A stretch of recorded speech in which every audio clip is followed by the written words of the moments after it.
Hi, welcome to Your Future, Your Finances. We're continuing our conversation with Blake Allison of MyFELA, and MyFELA is the Financial Education Literacy Advisors.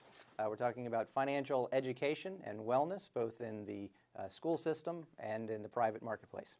Financial education is a part of financial wellness. As we were talking earlier, financial wellness being a little bit more holistic, where we're looking at IQ, habits and behaviors, and outlook. Financial education is that IQ component. But I think with a lot of things when it comes to our self-improvement, knowledge is one part of the equation.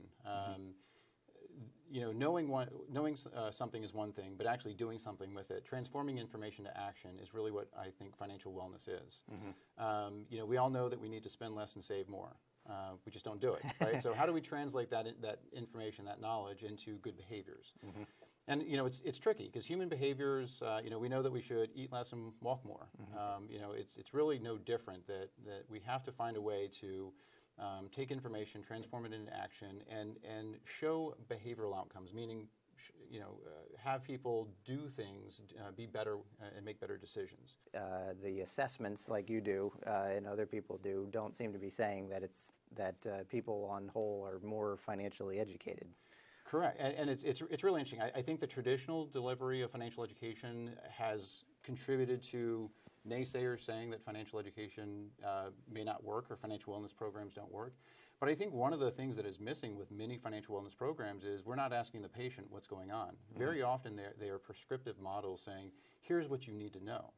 But you and I could have the same goal of wanting a 750 credit score. But you might be starting off at a 700. I might start off at a 550. We have the same goal, but we're starting at very different points. Yeah. So our next steps would be very, very different. Yeah. You and I both may want to run a marathon, but you may have been a runner all your life, and I'm just starting, getting off the couch, eating ice cream and watching TV every day. So to change my behaviors or anyone's to change their behaviors, it is really dependent on asking, what's your circumstances? What are you doing now? What are you not doing? And then personalizing the interventions or personalizing the information and the help to that individual. So if there's one piece of advice you could give a consumer who's struggling with their finances or coming into the program? So I think that you're not going to boil the ocean in a day. You're not going to run that marathon tomorrow, but you've got to take the first step. So I think doing nothing is not a good choice. There is always something that can be done. You're not going to solve the problem overnight, but if you don't do anything, you're never going to get that first step under your belt. Once you have the first step, the second's a lot easier and so on. But I think a lot of people give up or they're overwhelmed, but I think doing nothing is just not an option. So are there certain communities or demographic areas that you and the organization focus on? So we definitely are doing a lot more with employers.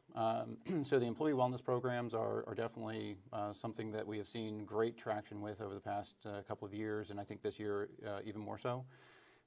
In addition, financial services companies, banks, credit unions, and others are using financial wellness programs, I think, a little bit more innovatively, or at least the ones we're working with. And I think that speaks to the opportunities, which is working with organizations that have a vision on how financial wellness can help their employees or their customers or prospective customers. But we also are doing work with, through a nonprofit, we're doing work with the veteran community, which is very fulfilling and rewarding. Sure. It's a great example of a public-private partnership where we have government agencies, nonprofits, community organizations coming together with the private enterprise.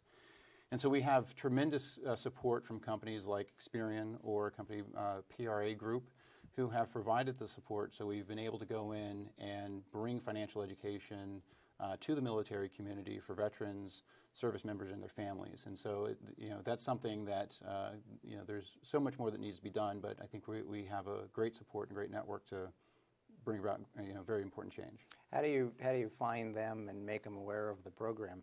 So we work with, or we never want to reinvent the wheel. So I think the great thing about this program is we are looking to build capacity with organizations already working with the military community. Because they already have the relationships, we have a solution. We have, we're bringing the financial education to them. In fact, tomorrow we're going into an organization called Dog Tag Bakery, based in Georgetown, in Washington, D.C., where This is an organization helping veterans and some of whom are disabled to start businesses or get that background, and they're actually working in a bakery in Georgetown.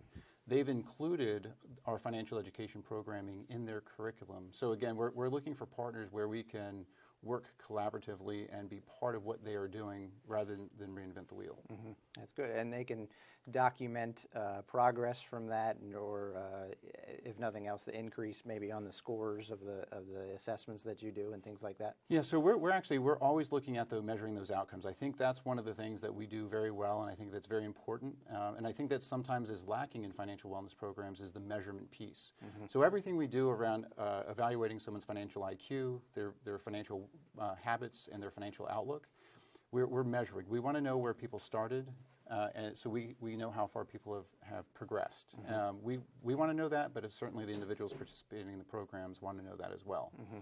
And briefly, for time, where do you see the program going and financial wellness as an industry?